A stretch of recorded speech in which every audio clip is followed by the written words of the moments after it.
ეს არის ახლად არჩეული პარლამენტის პირველი დელეგაცია პოლონეთში, პარლამენტის თავმჯდომარის პირველი ვიზიტი ევროპის ქვეყანაში. ჩვენ გადავწყვიტეთ პირველ რიგში პოლონეთში ჩამოვსულიყავით ვარშავაში, ვინაიდან პოლონეთი იყო და რჩება საქართველოს ყველაზე ძლიერ და ყველაზე ნაცად მეგობრად ევროკავშირში, აღმოსავლეთ ევროპაში.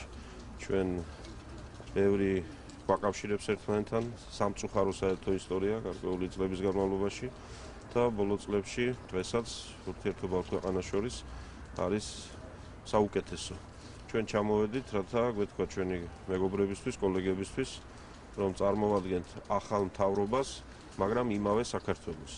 ახალ მთავრობას, რომელიც იმავე საქართველოს კეთილდღეობისთვის ზრუნავს და დაინტერესებული ვართ ყველა მიმართულებით კიდევ უფრო გავაღრმავოთ ურთიერთობა, როგორც ორმხრივი პოლონეთთან, ისე პოლონეთის დახმარებით ევროკავშირთან, ნატოსთან და საერთოდ მთელ დემოკრატიულ სამყაროსთან. დღეს დაიწყო ვიზიტი, გვექნება ბევრი შეხვედრა, პირველ რიგში პარლამენტის წევრებთან, სხვადასხვა ფრაქციების ხელმძღვანელებთან, ორივე პალატის ხელმძღვანელთან, გვექნება შეხვედრები აღმასრულებელი ხელისუფლების წარმომადგენლებთანაც.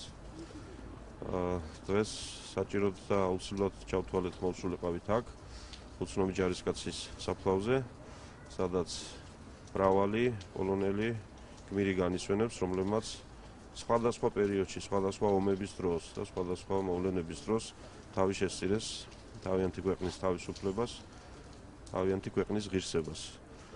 და ასეთ გმირობას ცხადია არ აქვს საზღვრები, ჩვენ ისევე ავაყებივართ პოლონელი ვაჟკაცების გმირობით, ისევე როგორც ნებისმიერი სხვა ქვეყნის საკუთარი სამშობლოს დამცველებით უნდა იამაყოს ყველა ჭეშმარიტმა თავისუფლების მოყვარი ადამიანმა.